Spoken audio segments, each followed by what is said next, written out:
Good afternoon, a warm welcome to the How Hebel am Ufer, a warm welcome to Berlinale Talents again. It's been already an exciting week.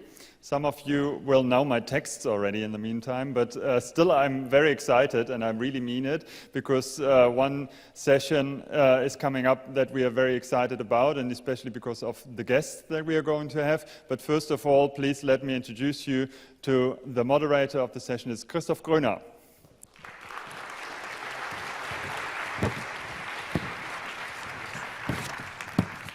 I guess I sit down here. Welcome to the session that hopefully will be an interesting one within this whole space discovery this whole week. It's about how films come to life in a local birthplace, and of course want to speak to international audiences. We have great experts here for that, because they are among, for sure, the most important and successful producer and director from Asia in very different fields, in the independent field and, you might say, in the big budget field. And first I want to introduce you to our expert that says about herself that she goes where the project takes her. She has produced everywhere, basically, in Asia. She's working always with talent from Malaysia, from Hong Kong, from many, many other places. She worked with Ho Yo-hang. She produced amazing films that won a lot of international awards, and we will talk about her experience, very specific local films that talk to a global audience. Please welcome Lorna Tee.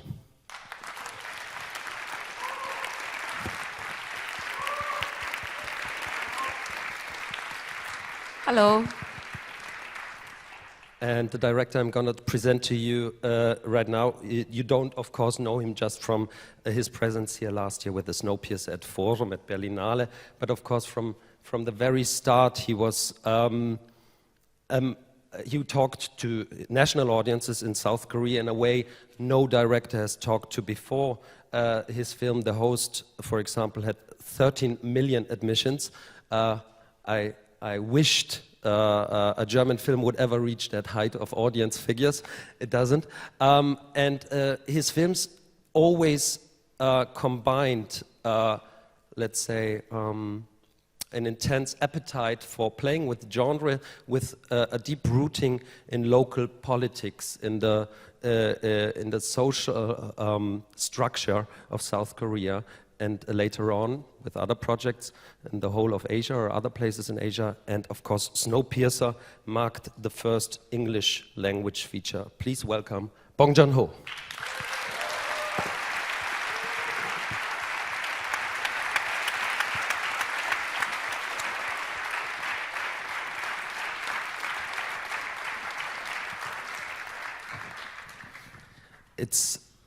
I would like to start, of course, to talk to you and to jump right into everything, but make or read to you a comment from the very beginning when it was about your first long feature, Barking Dogs Never Bite. And actually that is the one film that was not a commercial success in the very beginning and was as well ignored by the critics in the first place.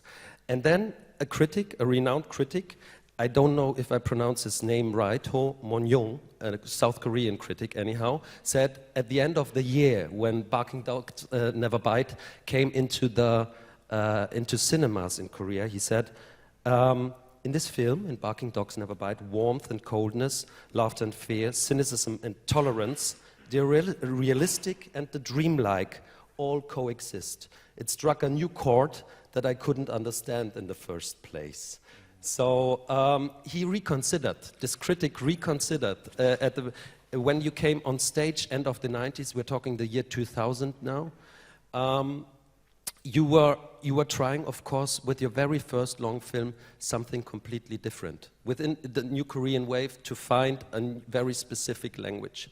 And what I want to ask you as a first question, that this is at the core of our topic here, is were you trying to talk to Korean audiences in a very different way, or were you very interested to reach out for international audiences at the very beginning? Because you are, of course, very trained and aware of world cinema. You've always been through your formative years. You know, at that time, I know nothing, so I just tried to make just my own private movie. So, but unfortunately, that movie was very stupid and very boring, black comedy, so it was a box office disaster. And did you see the movie? Yeah, of course.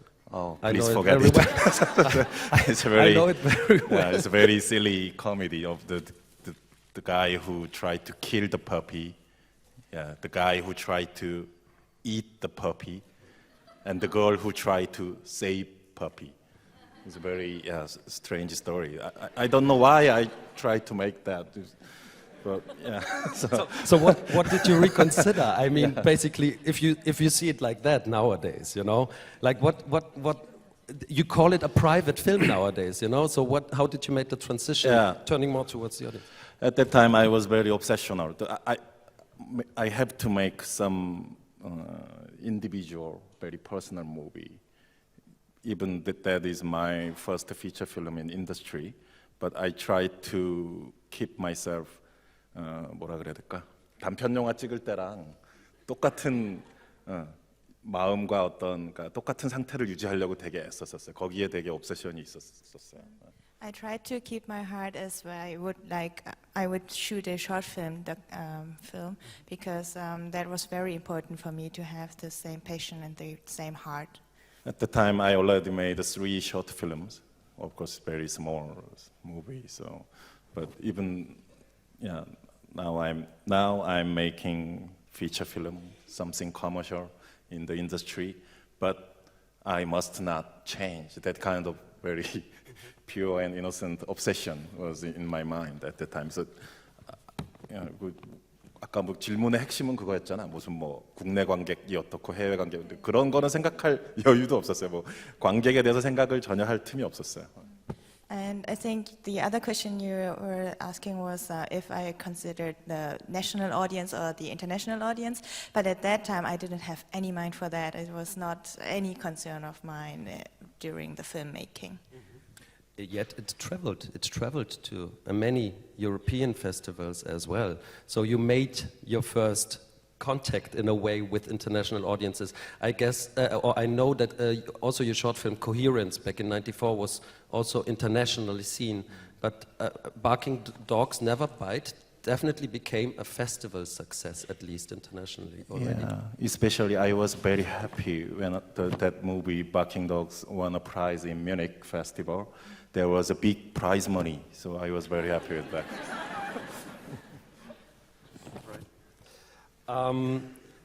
With The Host, you took it all to a new level. I mean, before that, we should talk about Memories of Murder, but because this is maybe the first time no, it's not the first time, but within the long feature that you struck a chord so much with the local audience, because this is about a real serial murder case that was never solved in the 1980s. So from the very start, everybody knew this murder case that we're seeing will never be solved. And it's about something else. It's a pastiche or a whole social canvas that you painted of a certain time. And again, trying to reach as many, would you have ever thought about the success that it got nationally? Because it's still ranked in many polls as the most important Korean film ever. That were like, I mean, from 2008, there were like extensive polls, and many critics say that. So would you have ever thought that you struck a chord that much? 그때 이제 두 번째 영화를 하니까 좀 마음이 바뀌었죠. 그 첫 번째 영화에서 너무 개인적인 집착이 obsession이 강했으니까 거기서 좀 벗어나려고 했었어요. 그래서 그 사건 자체에 되게 집중하려고 했었어요. 사건이 워낙 거대한 사건이고 미스테리에 빠진 사건이라서. So that was my second film. So of course my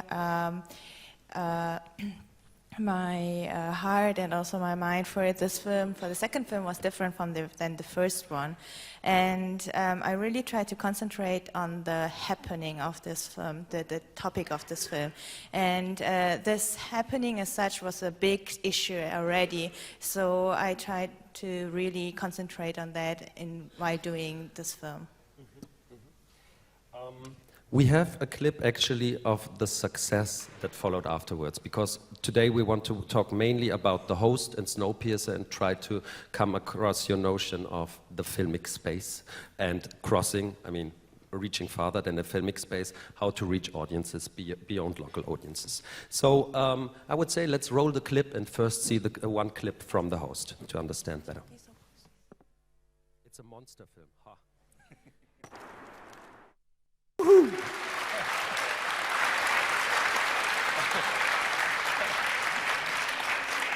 Wow, it's always fascinating to see it again. I must say it's a long time since I've seen it on that big a screen. Very strange. Great. I mean, of course, we were all captivated, but we should talk about the level of detail we're seeing there, you know? And I want to keep it as broad as possible so you can answer whatever you want. It is basically a monster film, Hollywood style, would destroy a city. You center the whole film basically, and it's a family story mainly, apart from being a monster film in the very beginning. You center it around the Han River and the billows of around the river. And I wanted to ask you, talking about space, why? Maybe that is something related to my very first idea when I made up my mind to make this movie. So it was almost when I was very young, when I was in elementary school. I'm a huge fan of Nessie, the Loch Ness, in the Scotland. So always the seven mystery, seven wonder of the world, that kind of thing in the kid magazine. I'm a huge collector of the picture, photos of the evidence of the Nessie kind of thing. And suddenly, when I was in high school, suddenly it hit my mind. So what happened if monster like a Nessie suddenly appears in my town, in Han River? That river runs in the middle of the city. So my house, my apartment is very nearby Han River. Even in my room window, I can see the river. So yeah.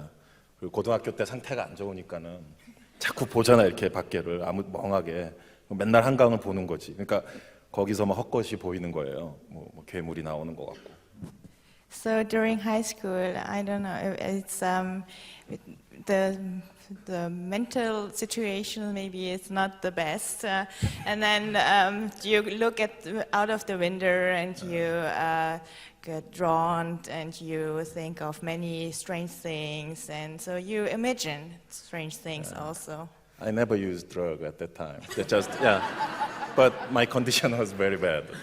Huge pressure of the university exam, all kind of things, and just watching the river. And one day I really watched something moving in the river. Yeah, I watched it, and then 그때부터 이제 계획을 한 거죠. 언젠가 이거 만들어야겠구나라고. So from that point on, I made my plan to make this movie. So it's monster movie in our town. So, but critics said this is the localization of Hollywood genre in some Far East Asian country. Well, it makes sense. You put the monster out in plain sunlight at the very beginning. We're talking about, this is 10 minutes in the movie. So, of course, you're not interested in the monster as per se. Even if half of the budget, which was not a huge budget, but you put really 50% into VFX, how it was crafted is incredible, how much work you put in there. Why this decision? Why weren't you interested in the monster as per se? You know, this is like a standard of the monster movie, normally show just a part, Alien, you know, and actually you were quite interested in Alien, also thinking about The Host. For me, I really hate the convention, the genre convention in monster movies. If we want to see the face of monster, it takes almost 1.5 hours. You have to wait, always under the darkness, only the foot or only the tail we can see. I really hate that. So in the clip we saw just before is the beginning part of the movie. So just 12, 13 minutes, just after the beginning, monster appears under the broad daylight.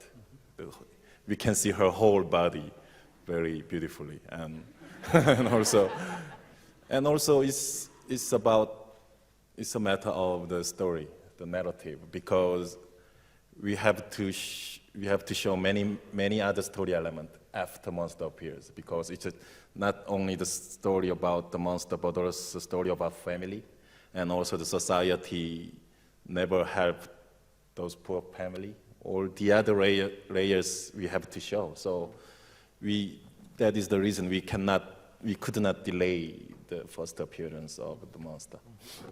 The point of view is that of one member of the family, and there's also a point of view from a bus giving us a bit more of an overview. But basically you stay very near to the people. And I know that you've never been formally trained as a designer and storyboarder and painter, but you come from a family of designers, so this knew always sketching was a very big part. And I wondered, especially in this opening scene, which is so complicated, so rich, it gives us a documentaristic feel. And I wonder how you created the space when, in relation between storyboards and actually then shooting the film and the plates for putting in the monster. I think it's very interesting in specifically this opening scene. Yeah, I forget many things. I prepared this movie 10 years ago already. But yeah, anyway, it's a story about family, but funny thing is there is the house of the family in the movie. But instead of their house, there is a small shop on the riverbank. It's almost something like their house. So everything starts from that small kiosk. The stupid guy, the Song Kang-ho, with the blonde hair, dyed blonde hair, and he works there, and his father also works there. It's a very small world, but very peaceful world, but it's suddenly destroyed by monster. And the most important idea in the plot was that there is a little girl, daughter of that stupid guy, and that little girl is not killed by monster, but kidnapped by monster. So in normal monster movie, the monsters always kill or attack the people, but in this case, this monster carry the victim to her own nest or shelter. So it's some kind of the kidnapping story, but kidnapper is monster. So from the beginning, all the family members trying to save her, find her. So that makes this movie different from other conventional monster movies.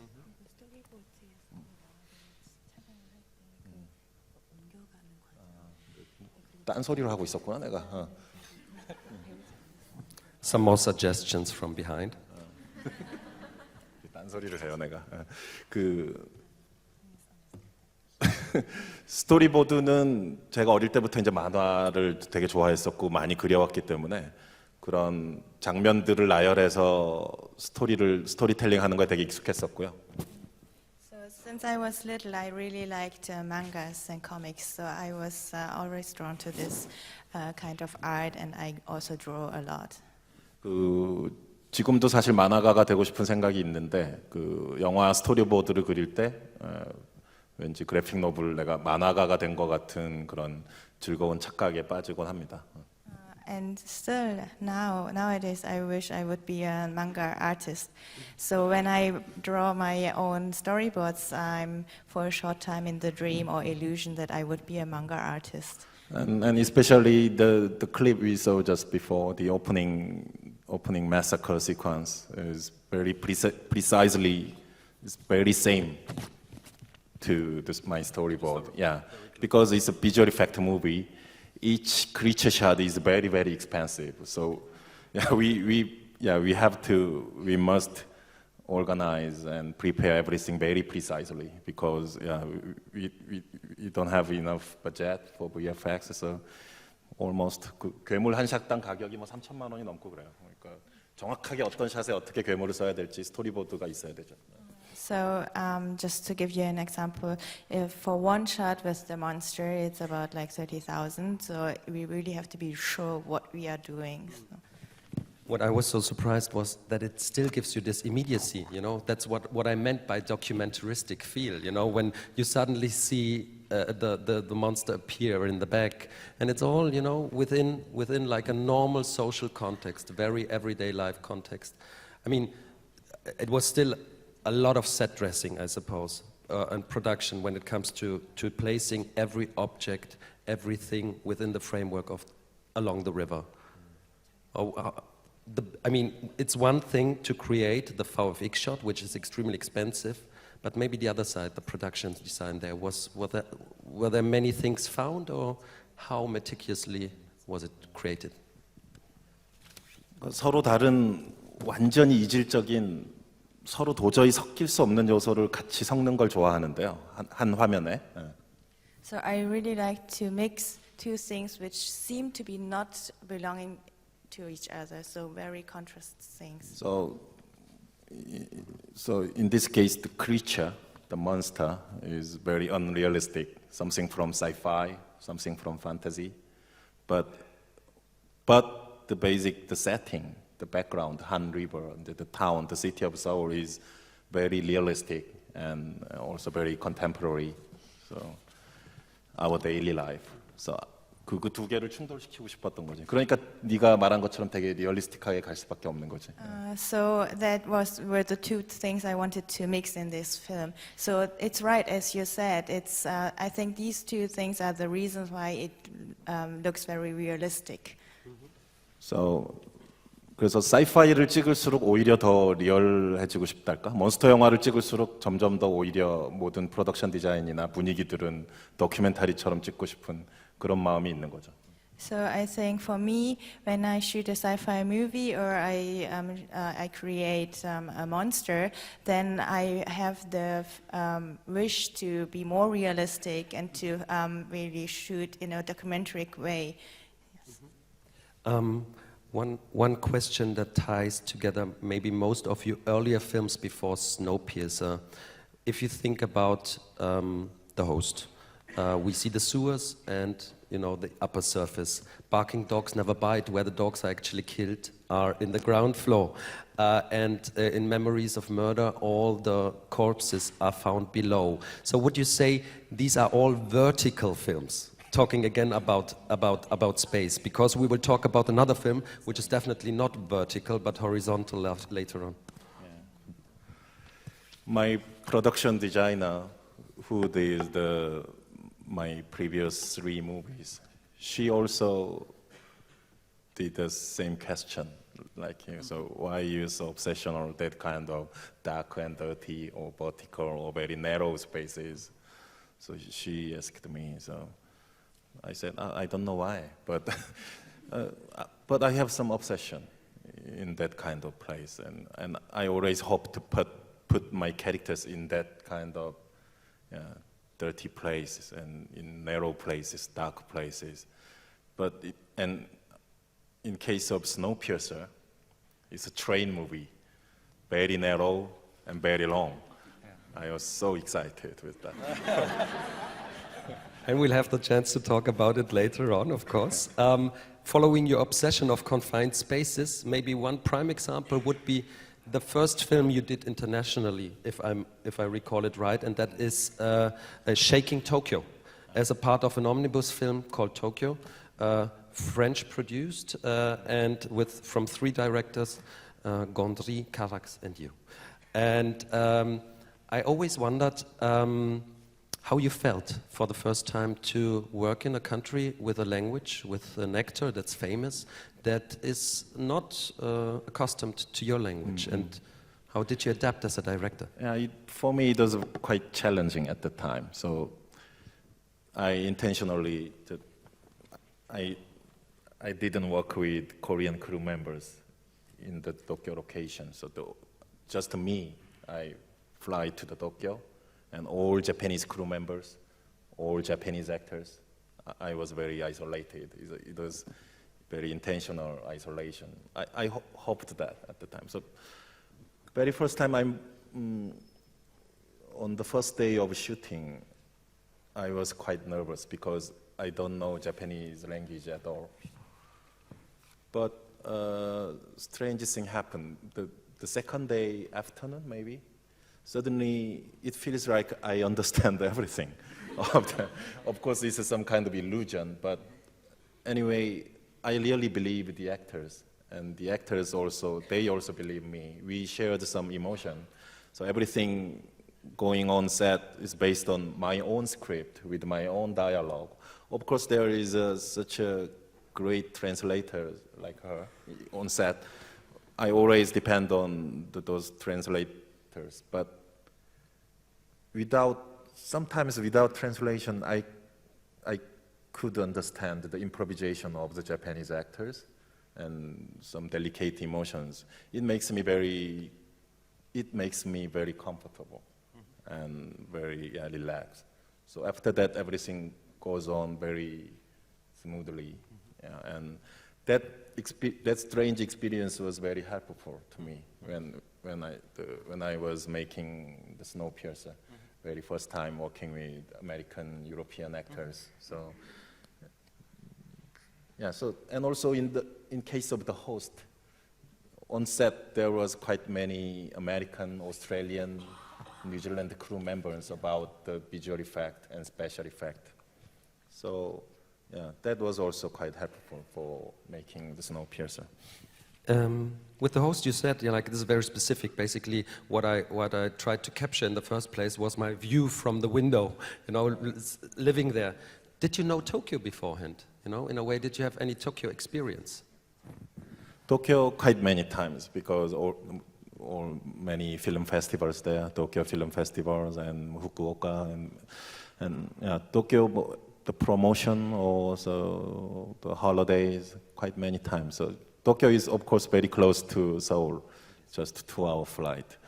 So yeah, I love food there, and and also I'm huge the comic book fan. The Japan is the kingdom of paradise of the comic book, manga, and graphic novel and animations. Yeah. So when 그래서 그 제안 받았을 때, 도쿄를 로케이션으로 하는 옴니버스를 제안 받았을 때 별로 망설임 없이 오케이 했던 것 같아요. So when I got the offer to participate in this omnibus project, I didn't really think about it for a long time. So I just said yes. I was always wondering if you maybe chose the subject of the film is the story of a so-called hikikomori, a guy who secludes himself from the world and lives in a hikikomori. Hikikomori. Yeah. I'm very sorry. But anyhow, he's never leaving his place. He's living, or people like that live in their place, in their flats for years and years, and don't have any contact with the social world. And I thought, did it also, or a spark of the inspiration, was it also, like, I'm going anyhow, if I know Tokyo quite well, this is still not my city, and maybe the confinement can make it stronger in a way, like taking the risk away of like getting lost in Tokyo in a way. Yeah, maybe. So at that time, I was thinking about what is the people, how the people of Tokyo like, or what is this city, and what is some emotional core of the people here. I was thinking about that, and anyway, for me, the Tokyo people looks very lonely and isolated. Even they are in the open space, even in the full crowded subway, they looks very lonely, and they always try to don't touch each other, in very small space. So it was very impressive to me. But of course, this is very too much simplification or too much generalize something. But anyway, for me, it was my general feeling to Tokyo people. And you turned it into a general story of human touch, basically. This is what it is. So it's not a generalization because you're going for the artist feeling of touch. So that kind of the context and also the loneliness and isolation, the most extreme form of that isolation and loneliness is that hikikomori. So isolated himself from the society, from the people, almost live in one room in 5, 10, 15 years. They all, 정말 그렇게 있어요, 실제로. 히키코모리 무슨 구조협회도 있고 그래요, 일본에. So these people really exist in Tokyo, and they are not just 2 or 3. There's also like a group of hikikomoris. So. 10년간 히키코모리 생활을 하다가 이제 거기서 벗어난 탈출한 사람도 직접 만나보기도 하고 그랬죠. So I also met a hikikomori who was living as a hikikomori for 10 years, and I met him and made an interview with him. 화장실이 딸린 방에서 10년을 살았더라고요, 그 사람이. 커튼을 쳐놓고. So this person was living in a room, one room with the bathroom, for 10 years, and he was shut the curtains for that, and was living there for 10 years. This moment gives us the chance to talk about Lorna's work now, because for you, this was a first-time experience with Lorna. Actually, it was from the very beginning that you were working in a way transnational, always with different directors, working, as we said, for example, with Ho Yu-hang, with Rain Dogs, and which was in Venice, and at the end of Daybreak, who, amongst other things, went to Locarno. And before we talk to each other, let's see a clip about the film that is based or was inspired first in a newspaper article of a murder of 2 girls. And the film is about a love story, an unhappy, a tragic love story of a 23-year-old man, that has a sexual relationship with a high school girl. And this is the moment when the families basically for the first time find out about the relationship. Please roll it, clip.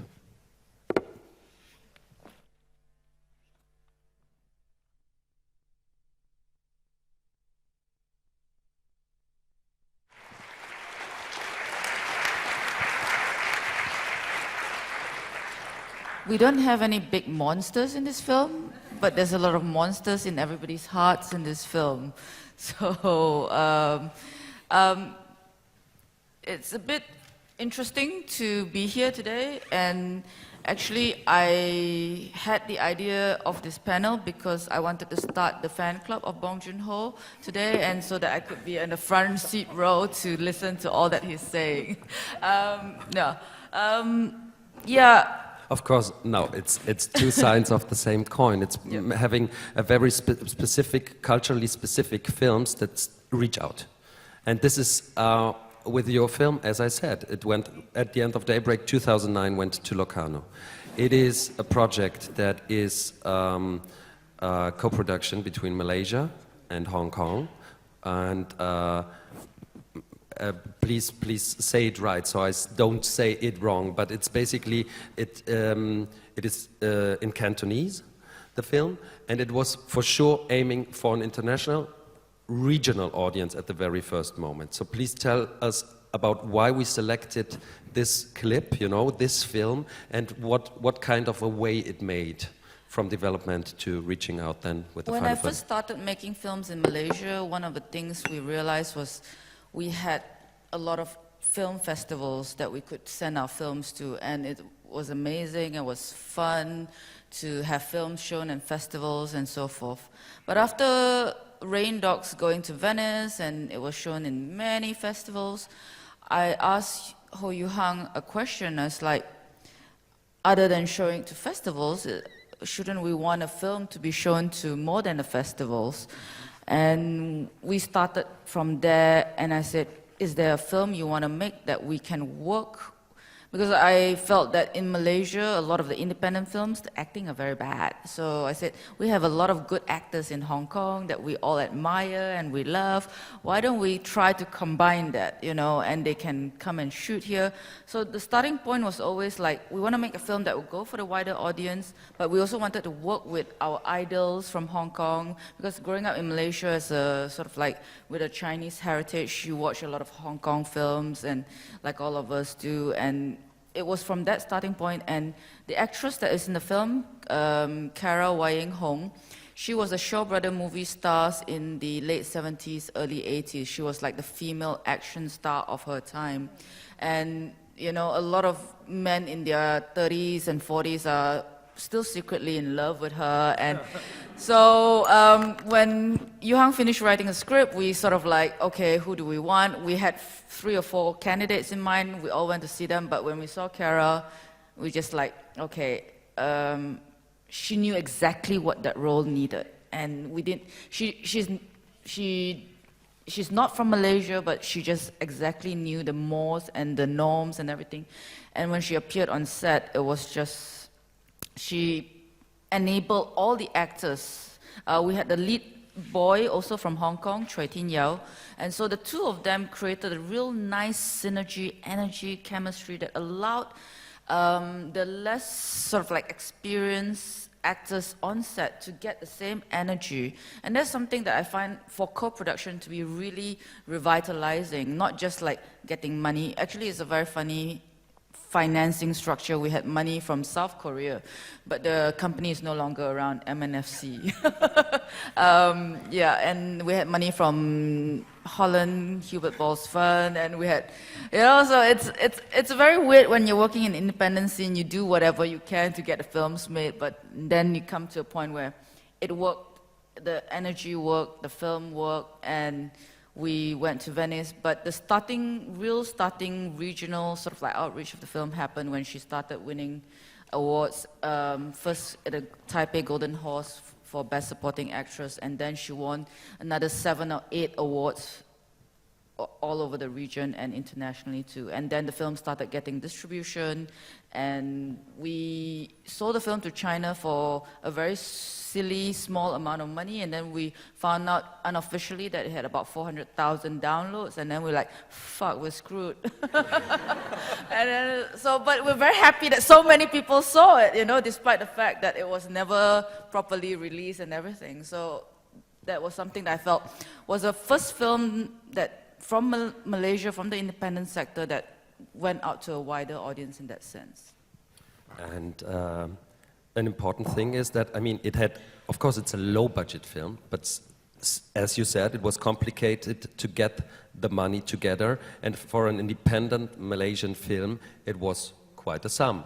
What I read is what you aimed for, because I had like one page from one of the many co-production markets you went to, was a sum of like $300,000. Was that the aim? Was that something that roughly reflects the real sum that in the end you put into the film? Yeah, the first film I made in Malaysia as an independent producer was $20,000, one shot of Your Monster. And then this one was about $300,000, which we cobble up together from various sources. So what is important to, when you go to these markets with projects, to convince people to put money into co-production markets? Hubert Ball's Fund, as you said, for example, played a key role in that. I know that Paris Project was on that as well, tied to the film festival in Paris. And there are many more, including, of course, the World Cinema Fund here as well, and many more markets for specific. So how do you get how do you get co-production partners interested? Or was if it's too broad, general, what was it here in this specific case, you know, that got international partners interested? Actually, when we started, then we had the actors. It was still tough because financiers in Asia is a very different ball game about, you know, film financing. Here it's about the subsidy system. In Asia, it's about when you're doing an art house film, you're trying to cobble it from all the different sources, including money from Europe and whatever equity financing you can find. So actually, the biggest help came from Busan Film Festival. Mm-hmm. So I'm always grateful to Busan because of how they found out that we were doing this project. They just said, okay, I think I can find some Korean company to invest in your film. And then they found a Korean company and put money into it, gave us the Asian Cinema Fund for post-production, and we finished it in Kofik. We hated working in Kofik, but it was a great sort of like colorist and sound guy. But at that point, it was complicated to work there because there was a lot of problems and so forth. But I must say, we had a lot of kindness from the festival circuit for the film, and that we're forever grateful. And having the platforms of festivals sometimes seems very small in the big scheme of things. Having 13 million admissions is incomparable to having sort of like 400,000 downloads in China. But I think at the end of the day, it's all about reaching and crossing and going beyond sort of like the story that you want to tell, touching all the different people in all the different places that you want to. Another example was here at Berlinale, Postcards from the Zoo, 2 years ago. And that had, with Pallas Film, a German co-producer. So this, again, the question, this time it was an international European partner, the biggest one. And I think it's very important if we're talking about a globalized cinema that at the same time wants to be very rooted in the local and talk to a global audience. How did you convince them to work with you and Edwin, the Indonesian director, on that film? I met Edwin when he was finishing his first film, Blind Pig Who Wants to Fly. I think Edwin is a director that, in terms of narrative, has never been very straightforward, and he works on more of the sensory and the surrealness and a little bit of very, very subtle humor infused in talking about contemporary society. Where with Postcards from the Zoo, it was using the zoo and the abandonment of a little girl in a zoo and the animals, the relationship between the people and the animals, and the relationship between the girl and her surroundings, and leaving her comfort zone to go out into the jungle of Jakarta city was the driving point. And I think there was something, animals are very universal, you know, because there are elephants in Germany and elephants in Indonesia, probably like they speak the same language. So it's easier for animals to communicate than for humans to communicate. So in some ways, I think Postcard from the Zoo had that sort of like universal quality.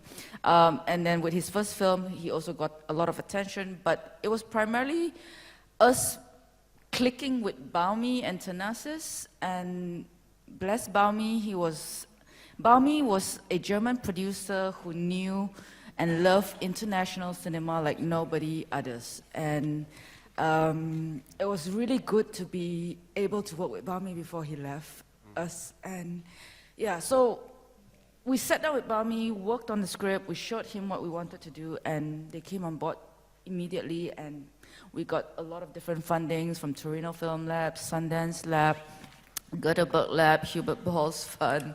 And so, again, a lot of appreciation and gratitude to that. I think your decisively international life helps that. You basically go to every market, don't you? When you put together, you pull strings. I mean, I said like you go where the project takes you, but I mean you're working as an advisor on several of these markets. For example, Cinemat in Rotterdam. You worked also for Busan, don't you? Asian Cinema Fund as well, if I recall it right. I used to work for You work Busan, for them? but yeah. actually my main job is now here at the Berlinale, where I'm watching films. I wanted to add that, yeah. It's very funny when you're talking about going to a place and not understanding a language, but feeling like you got the language. It's like when you went to Japan. It's like sometimes I watch German films and I feel like I understand every word of German now, because for German films being submitted to Berlinale, there's no subtitles. So I'm watching all the films and I'm really getting all this German. But then I ask me again, I'm like, I don't know. I just got it. Because good cinema, I think you can do without understanding everything if it's really well done. Well, there's one interesting point. I mean, on the one hand, you want to be as truthful to a director, a vision of a director on a local level, talking about a very specific topic that happened at one specific time, one specific moment, but you want to reach out globally. Do you have to make any, or what would you say, do you have to compromise at any level, you know, when it comes to make a global or more, or reaching out, a film reaching out globally, reaching out to audiences globally, to festivals? I think that is a question that I always ask my directors, what do they want to do? If they want to make something that is very personal, then it's something that we have to see how this personal can transcend beyond the personal only and become something of public interest. So it's a matter of how we find that way to make that transition. And sometimes it doesn't happen. But I think with directors who are very clear and very intelligent, they know how to do that. And that's something I really admire in directors like Bong Joon-Ho. This is why I sort of like spoke to Florian about, I think there's no Asian director that has managed to transcend the international the way that he has done without compromising on what he wanted to do and his personal beliefs and his personal styles. We've had past examples of directors from Hong Kong, directors going to Hollywood and making films and then realizing that that's not what they want, that's not what they want to do, and there's a lot of compromise that makes them unhappy and unable to sort of like do what they need to do, so they all haven't been able to. So I would say that this is the first real, it wasn't easy for you either, I know that, but this is the first real sort of like Asian director that went to and did it his own way. Yeah. And, there's always going to be compromise, but he got Song Kang-ho on his film, despite the film not having any Koreans, perhaps in the original version, but yeah. Song Kang-ho must be in your films. I love him. Me too. Yeah, actually, what means did you actually go when it comes to prevent to be swallowed up by a certain system of, like Hollywood, big money, when you were preparing Snowpiercer? Actually, Snowpiercer is my very first time English language movie, but the movie is produced and financed by Korean companies. The Korean financed the movie with Hollywood casting. So during the making the movie, I have a 100% creative control, as always, like my previous movies. But something happened during the process of the US distribution. I really respect, I love Mr. Harvey Weinstein. He picked up the movie for the US distribution. And he always cut out his own distributing movie. He wanted to cut out 30 minutes of the Snowpiercer. And he actually, I have no final cut in the contract about that distribution. It was totally business thing, so I could not control that. But actually he cut out 22 minutes or something. But many things happened during 1 year, and they finally decide to release movie with my own director's cut, but limited size release with very small P&A money. But I was very happy with that because my own director's cut survived. And finally, the movie was quite successful in VOD in the USA. So they earned the money, they got the money, and I kept my own director's cut version. So now everybody is happy. But but during those I experienced many funny things during that 1 year with the struggling, and many things happened. Which of course you will not talk about in detail, but I would like to know, was the justification in some way a cultural one, saying like, this storyline maybe cannot understood with American audiences, this part of the storyline? That line is very familiar to me. When I was in the office of the Weinstein Company in New York, they are all good people, very lovely persons, and they all love the cinema, but they always talk like that. So we want to help you, your American success, blah, blah, something. And there is also an editing room in the company. So it's quite, I was very scared there. And some very young, good-looking guy was cutting my film there. So I said, "Hi, welcome, Director Bong. Now I'm working with your movies. Please watch, please enjoy. So give me some more ideas." And so I said, "Oh, what the fuck is going on here?"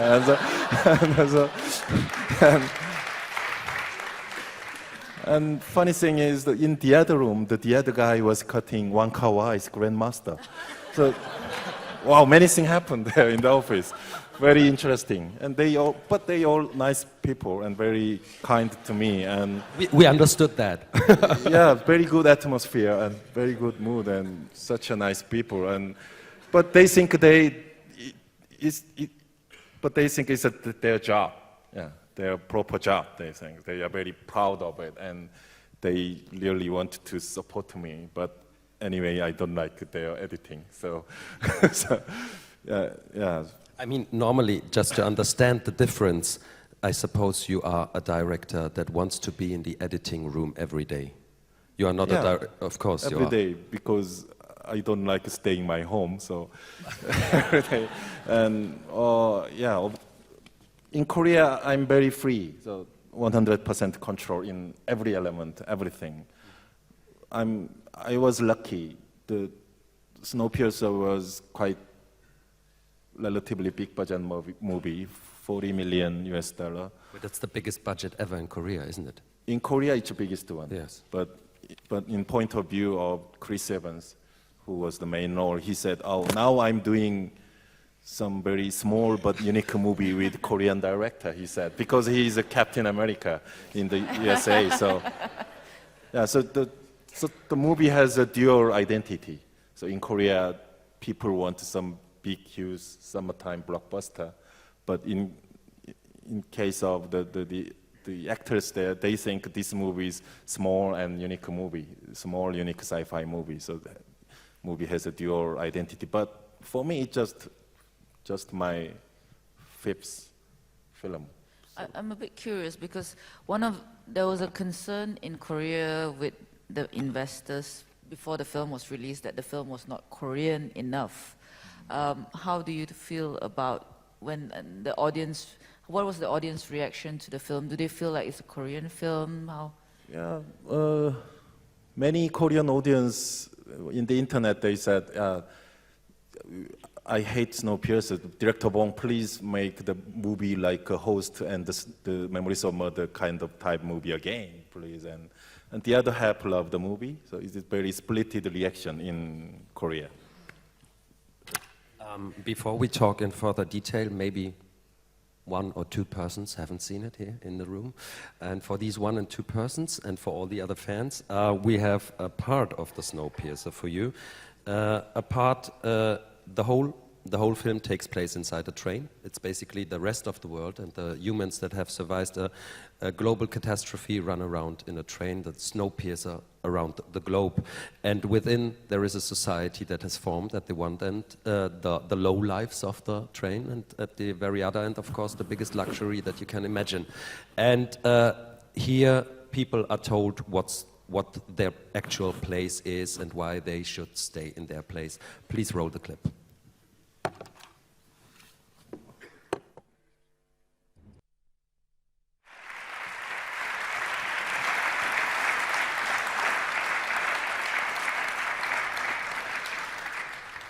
There you go. I was so consumed that I actually forgot my question. So very poverty. No, it's okay. You were talking about contrasts that you always want to create. Just start by one contrast that is predominant in this scene, and which is Tilda Swinton. Within the framework of your script even, this was a man in the comic, and you decided to go the other way. So When was that decided to put an actor like Tilda Swinton? If I recall it right, they even said "sir" to her, don't they? Yeah. Actually, in the original graphic novel, there is no character of the Mason. So There is no character? Yeah, no character. The whole script is written by me, so the all characters and story structure is very different. So, but in my first draft, that character was the middle-aged white man. So I met some actors, for example, John C. Reilly or some actors, and yeah. But 2011, when I was in Cannes Film Festival, Tilda Swinton was also there. We met very naturally, and Tilda was a huge fan of The Host. I'm also a huge fan of many of her works, so we are mutual fan, and we did a breakfast in Cannes, and we just shout, yeah, let's do something together. And then back to my place, and I read the script. There was no role for her. So, yeah, okay, let's do a gender change for this. Maybe this Mason role will be very good for Tilda. So everybody loves that idea, so, and also Tilda.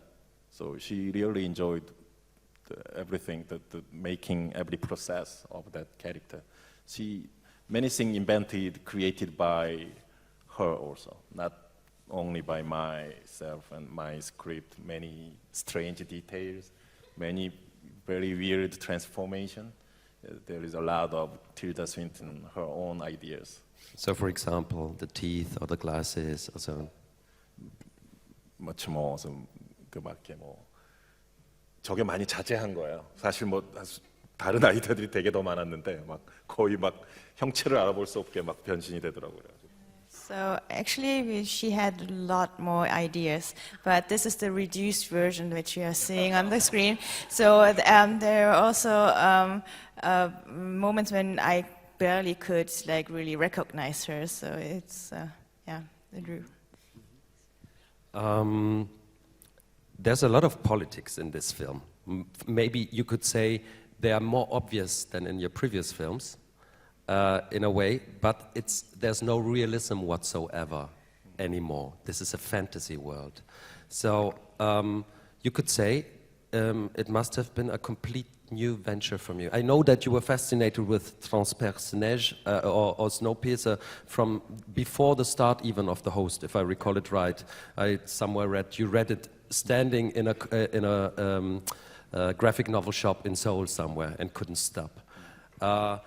But it was actually going against a lot of conventions you established for yourselves, or a lot of rules that you would break in a way or another beforehand, you know? Yeah. This movie, this work was quite different from my previous ones. This is really something sci-fi, and also, of course, the English language dialogues and many things different. But basically, it's all start from the original graphic novel, French graphic novel. I'm fascinated by that, especially about the train. It's train movie, train comic. The story, everything happened inside the train, running train. Human survivors living in the moving train, and each class, the train section divided by different classes. Lower class people in the tail section, in the front, rich and powerful people in the front. It was a really amazing idea. I'm fascinated by that. And also, it's a story about human survivors. Mm-hmm. So maybe it could be very strange. All the human survivors in the train is all South Korean, North Korean people. So it will be very awkward. So that is from the beginning, I have no goal, like I have to make Hollywood movie, English language movie this time. It does not like that. I just fascinated by the graphic novel, and it's a story of human survivors. So it needs a very international casting and international co-production. It went like it very naturally. A very, very simple question, but maybe, I mean, you have thought a long time about it, I think. The film goes from left to right. Could have been from right to left. going to the front of the train. Why? Yeah, because I love the light side of Chris Evans' face more. From left to right, we can show his light face more. Just kidding. And left and right is more, how can I say? It's more energetic, I think. Yeah. There is in the train two group of people. The one group of people who really rush to the front. The other group of people, rich people, powerful people, they try to stop that. So I don't know why, but our main guys, the characters, audience share the emotion set from left to right is much more emotional or energetic, I think. Yeah. You actually, speaking about transcending borders or spaces, you actually did the whole production in the Czech Republic. And you created as we were speaking before, and you said like 26 wagons were created, built. Just before talking about how you build it up, was there a moment, any moment when you thought like, do we really have to build this, or could this be green screen? Could this be digital in a way, just a simple plate? Because you went for like, I mean, huge production design on that one. Yeah, we used green screen for the outdoor, outside the mountains and background, but this is a story of everything happened inside the train, and those poor people, the Chris Evans and the tail section people, captured inside the tail section cars, and so I want something really physical, something we can touch. So I really hope to limit the amount of that VFX. So this is also the story about the escape from tail section. And in the last part of the movie, this is a little bit spoiling, but this the escape from the train itself.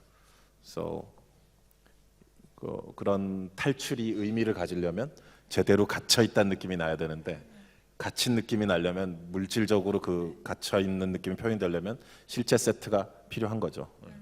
So the most important feeling in this movie is at the end that you really get out of something. So to have this right feeling, you need to have a real feeling that you're really like kept in something. And so for this real feelings and emotions, we needed this real wagons of the trains. So we make actually 26 different sections. We spent quite a lot of budget for that. And you saw when Tilda Swinton's speech, the train car moves very smoothly. So we made the gimbal. So it's just something like 놀이공원에 있는 기구 같은 건데. The gimbal is for camera movements, you know, like soft liquid. No, it's used in the playgrounds for like humors, like some yes, huge equipment for submarine movie or airplane movies. So we put our train set on the gimbal, so it's really trembling, actually shaking. So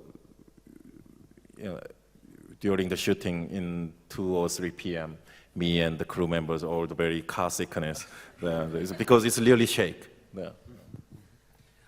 I guess you have a lot of questions, and to give you time to think about it, we will see another pivotal scene from Snowpiercer when we see a bit of the outside and an encounter. The rebels, if you might say, have moved forward, and there are other people who try to stop them coming on from behind, and there's kind of a shootout, of course in a very monumental way. We'll see that, so please roll the clip.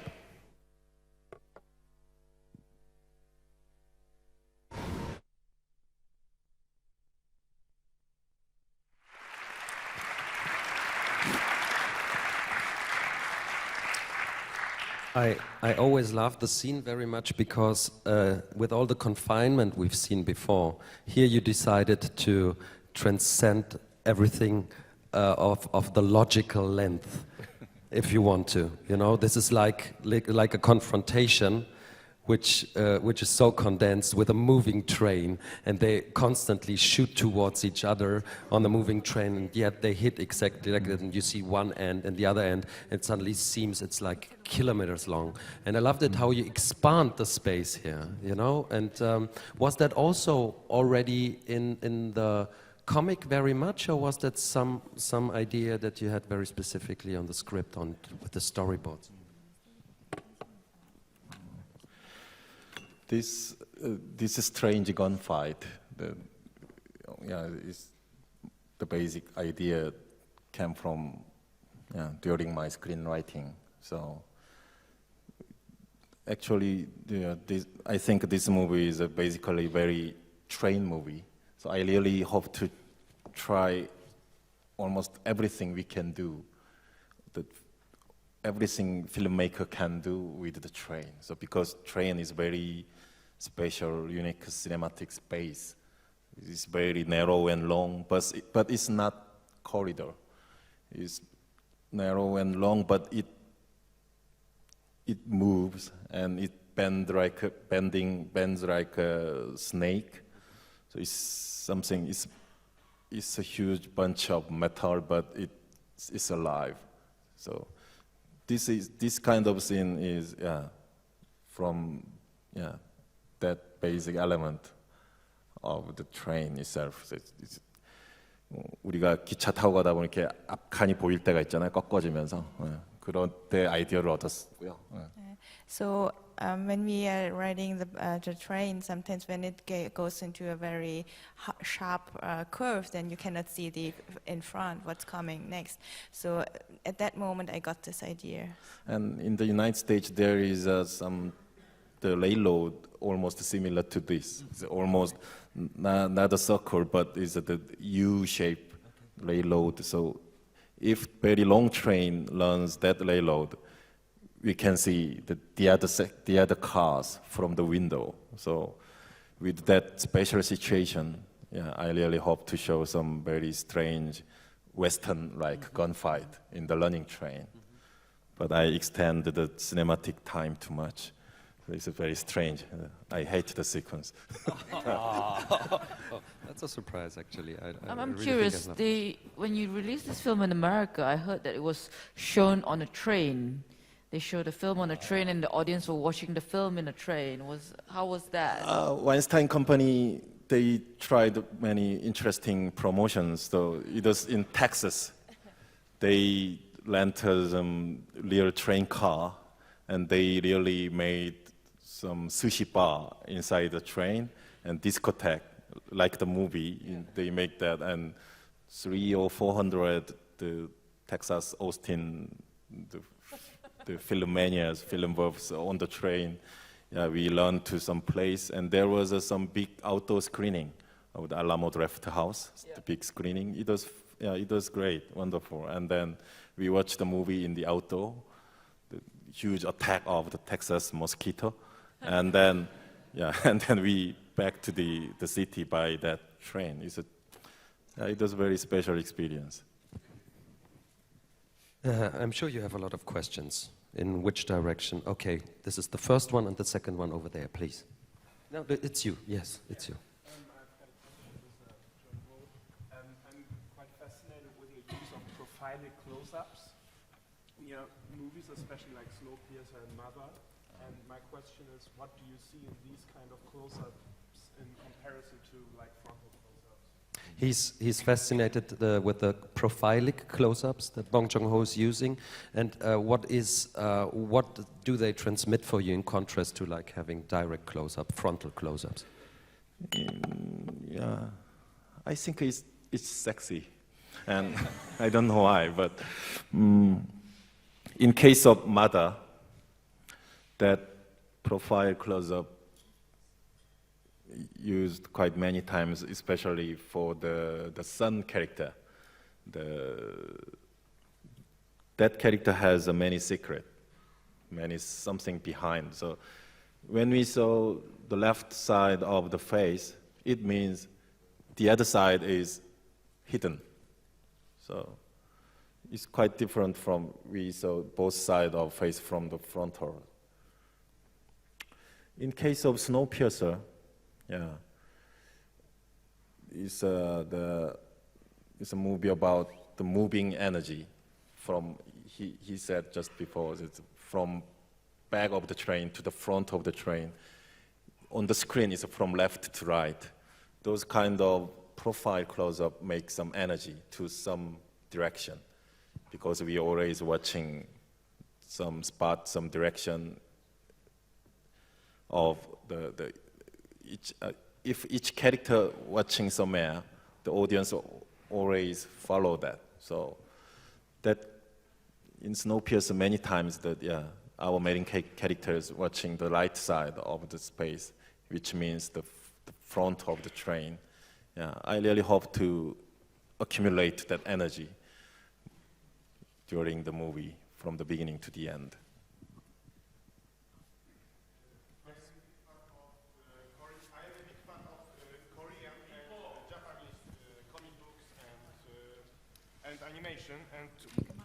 I am a big fan of Japanese and Korean comic books and animations, and what are your bigger influences from these worlds? What kind of comics do you like? What are your preferred comics? I would say I would sum up the question. Wow, so many different artists I love, and this one is French one, and also I love American graphic novel artist called Charles Burns, who do the Black Hole and many other great works, and also many Japanese manga artists I love. Masamoto Taiyo, have you ever heard? And Furuya Minoru, and many Japanese manga artists. There are so many, and also some Korean artists also. So they are very inspirational, I think. And yeah, someday I will be one of them. I want to be, yeah. So just to add on that, still, graphic novel is something that inspires you still to today. I mean, you still go back to searching new inspiration in new graphic novels. That's... Yeah, it's always very inspirational, yeah. And I'm also trying to draw something almost every day. So it's some very specific way I communicate with this world by graphic novel or drawing or cartoons. Yeah. There were two questions over there. 1 and 2, please. Or the other way around. Yeah, it's okay. It's okay, please. I mean, you'll get the second one. Hi, John. I'm a South African director about to make a small road trip movie in South Africa with a bus. And I was wondering, do you prefer to shoot in sequence, not just the Snowpiercer with all your other films, or did you shoot most of them out of sequence?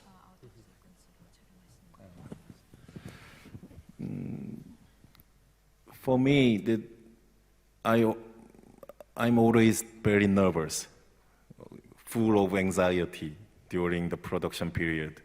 So I always prepare the 100% the storyboard, because without that, I'm much more nervous. So every process and the process of shooting follow the storyboard.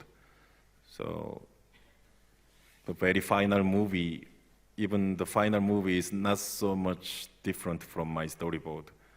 So on set, there is on the big board, and there is the copy of my storyboard, and me and crew members and actors are checking that, and we just one by one we follow that.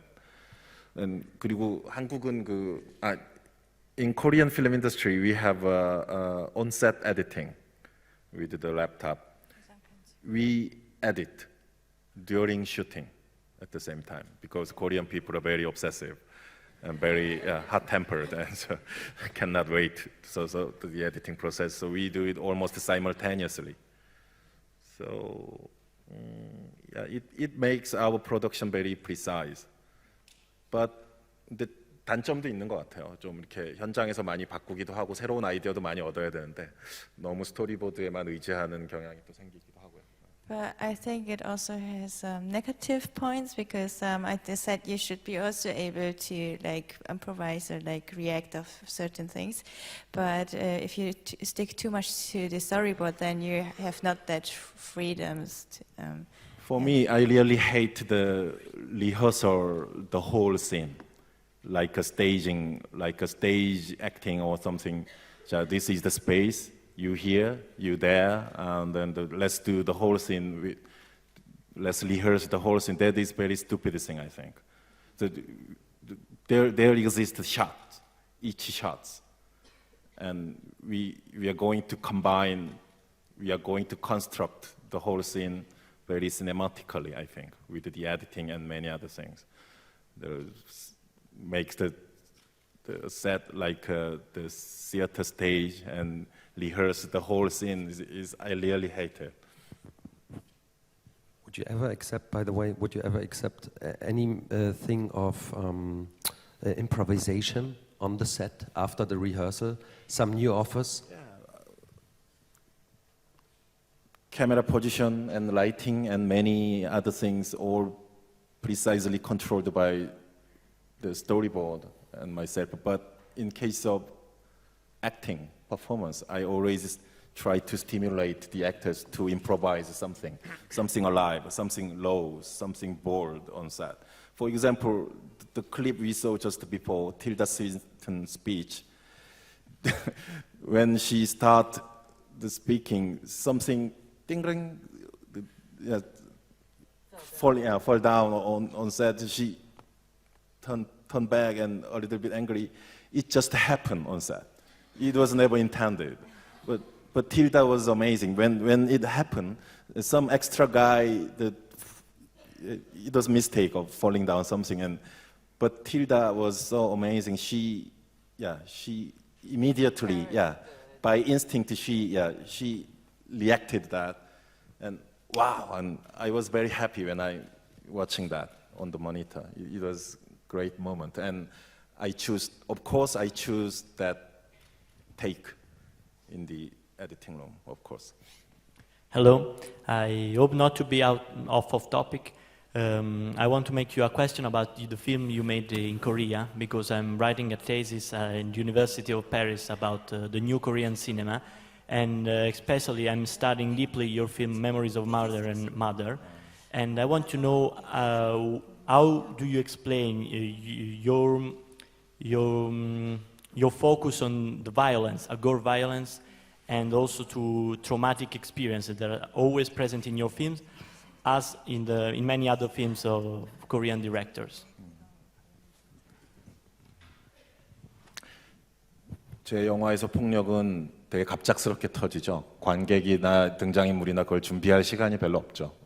So the violence in my movies normally happen very suddenly. So the audience has no time to really prepare themselves for this violence. 그게 우리 실제 삶에서도 그렇다고 생각이 들고요. But I think it's the same for us in our real life. In some movies, this is not judgment, but in some movies we can enjoy the violence. Something very beautiful and spectacular violence happen in the movie, but in my movie, violence is very different. I think it's very 뭐랄까 불안정하고 되게 사람을 예민하게 만드는 구석이 있는 것 같아요. So I think it makes the people very nervous and sort of fearful. For me, me myself also always very scary, very nervous to those kind of violence. So I always try to express that kind of feeling and emotion. But in some other sequence, it's quite poverty, but it looks very hilarious, very comical and ridiculous violence happen in my movie also from the distance. It's a matter of distance. 어떤 거리에서 내가 그 폭력이나 상황을 바라보냐에 따라서 차이가 나는 것 같아요. I think it makes a difference from which distance you watch the violence, if it's close or far.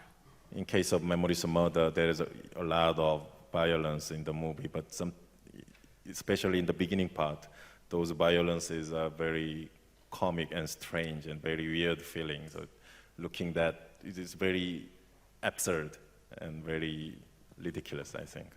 It's very unfortunate, but of course your duties are not only on this stage, but also on the jury of the Berlinale, and we won't keep you. Just one quick word from you. What are the future plans? What are you working on? As, of course, everybody's interested. Now I'm writing a script in the Berlin hotel room also. So Snowpiercer also, I wrote a script in nearby Munich, Tübingen, Oberrammergau. At that time I was in Germany when I was writing a script of Snowpiercer. So I wrote a script in the beer garden with some beers. Seriously, yeah, not kidding. Yeah. So now I'm writing a script here in Berlin. Okay, no details. We were very happy to have you here, and I would like to thank you both. Sorry, one more question. I'm very sorry, but the jury duty is more important. Well, okay, this is very persistent. Where is he? Yeah, it's here. Where? It's here. Where are you? Here. Where are you? Yeah, I'm here. Okay. Yeah, I'm going to stand up because I'm not very tall, so I'm just sorry for hijacking you. There's one more question I'd like to ask. I'm writing right now. You can't hear me? Shall I? Okay. I'm currently writing my first feature. I'm a screenwriter and director, but this particular picture is going to be a Hollywood movie and probably quite expensive, between 10 to 40 million dollars, not people, obviously not. Did you mention that yours were in that range, 40 millions? I think, yeah, it costs something like that. But I mean, my concern is that, you know, I'm writing this movie. Obviously, I can sell the script and not direct it, but I'd like to direct it. But I haven't done. This one was your third, fourth movie. I don't know. And you know how Americans are. They really like to have their hands on everything. And as you said, so with the editing. So my question is, do you think I stand a chance at all to actually direct the movie I've written, or you just, you know, since it's the first feature, or is it just too expensive and I just should work on something else? Or what's your take on that? Of course, you have every chance, I think. So yeah, it's depends on your script, how strong your script is, and yeah. And how prepared you are as a director to make this film. Have you equipped yourself with the right people, the right skills? It's not a question that I think anybody can answer at this stage. It's not the matter of the diplomatic politic or something. It's a matter of how sexy your script is, I think. Yes, there Good you luck, are. Please. Go out, make your films. Thank you very much, Lorna Tee and Bong Joon-Ho.